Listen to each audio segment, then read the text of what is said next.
Here we have the former ambassador of Trump, Gordon Sondland, speaking out against Trump in his comments on NATO, and Trump saying that he would encourage Russia to do whatever they want or Putin wants to non-compliant NATO members. Do you think it's a good idea for U.S. foreign policy in Europe and Russia to reverse and support Putin attacking, I guess what it would be, his Western European allies? No, while I would like to excuse it as, hyperbole, it's part of the Trump shtick. It's dangerous. It would be like you fail to pay your property taxes and the fire department isn't going to come and put a fire out at your house. I mean, that never happens. They have other ways of collecting the property taxes, but the fire still gets put out. Yeah, and the way NATO works is if a NATO member is under attack by another nation, they all will come to the defense of that member. There is no hey, if you haven't paid your membership dues, we can't do anything to help you. It's, oh, hey, you're saying you need help because you're being attacked? We're going to send in some help, be it troops or money or some kind of aid or whatever. Did you see in your tenure this sort of attitude by Donald Trump, whether, as you said, some could call it, quote, hyperbole, but he was president, he wants to be president again, and we're talking about a nuclear-armed Russia that already started one land war? No, that's the funny thing, Ari, is I really didn't see it. He keeps referring to dues and people paying, and I know a lot of people have used the analogy of a country club.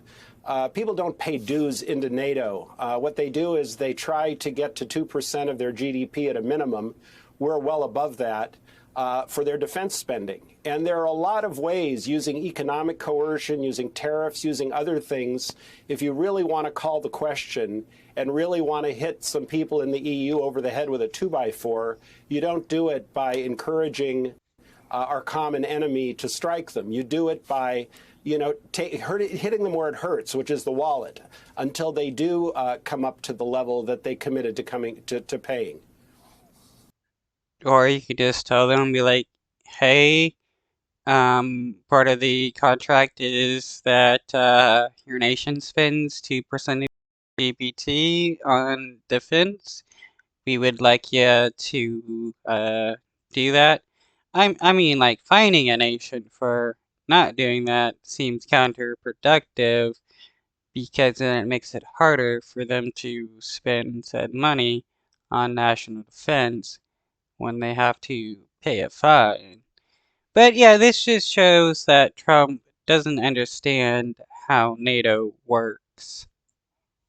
You say he's mischaracterizing dues, and so you worked on European policy for him. Do you think that's because this is all just spin, because he thinks this is some sort of political trick to talk about it this way, or do you think he genuinely doesn't understand it?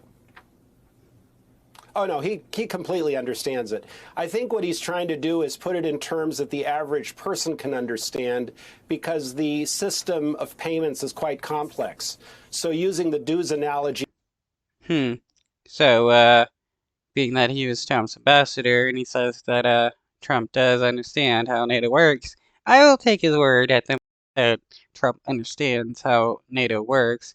And if this is how he is describing it, then like his base must be pretty dumb if he wants to describe it as like some kind of country club, or this is just honestly how Trump understands how NATO works, being, he's a bit of a rich boy himself. I think is sort of an easy way out. Gotcha. But no, it is not consistent with what I heard in Europe when I was there. And his comment really surprised me, because he knows what the ramifications of a remark like that are, beyond just getting airtime on your show. Fair enough. other thing that's happened in Putin land is he sat down with Tucker Carlson, who has been very supportive of not only Donald Trump, but rumored to give him a lot of foreign policy advice back when he was president. Here's that one moment from that. Why don't you just call Biden and say, let's work this out? Wow. Does Tucker Carlson actually believe that Putin wants to work things out with Biden, or that Biden wants to work things out with Putin, especially when they want polar opposites? Putin wants to go into Ukraine and kill as many people as possible and take control of Ukraine and take its resources, and Biden in the United States wants the total opposite of that, uh, which is, the Russian army not killing as many people as possible and taking over Ukraine. What's there to work out? If you really want to stop fighting, you need to stop supplying weapons. It will be over within a few weeks. That's it. Yeah, it would be over in a few weeks because the Russian troops would slaughter thousands upon thousands of Ukrainian people and take over Ukraine. That is what Putin wants to see. I had such personal relationship with Trump as well. It is Well, now he wants to see Biden become president because he says Biden is a bit more predictable than Trump. not about the personality of the leader. It is about the elite's mindset. Putin was cold and aggressive in his vision and his demands throughout that interview. What did you think of it, and do you see any off-ramp here from that war in Ukraine? Look at how serenely he sits there for 2 hours and rewrites history. I'm glad Tucker did the interview. I'm glad he didn't interject and he let Putin just go on and on and on, because I think it should be a unifying thing for the left and the right to sit here and listen to this butcher wax eloquently about what happened that created Ukraine, which is complete bullshit. Yeah, people on the right will definitely support Putin, especially Trump supporters, because they love Putin, and whatever Putin is correct, because that is just how they are. They love dictators, and anything that dictators say has to be the truth, because why else are they a dictator? Besides, unless they're telling the truth about whatever they say. It's why people on the right now worship Putin, especially Trump supporters, and Trump himself worships Putin because Putin is a dictator.